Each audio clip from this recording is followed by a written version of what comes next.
How to change paper size in Word app from mobile. Hey everyone, welcome back to the channel. In today's video, I'm going to show you how you can choose paper size in Word app from mobile. So without further ado, let's get started.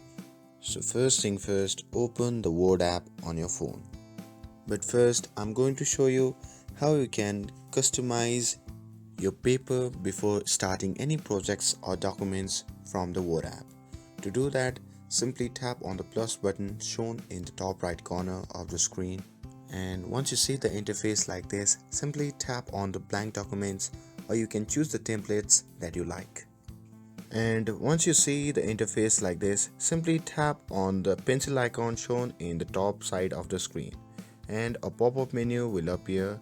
From there, simply tap on the option labeled Home, and from there again a pop-up menu will appear.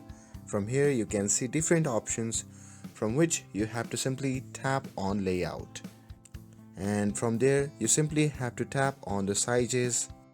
So here you will be given the list of the sizes numbers that you want to change to.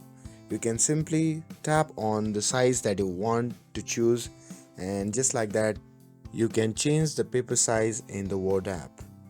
And you can even change the size of the documents that you have already done and saved by following the same steps. And that's how you can change paper size in the Word app. With this, if you found this video helpful, then don't forget to like, share and subscribe to get updated for more videos. Thanks for watching, and I'll see you in the next video.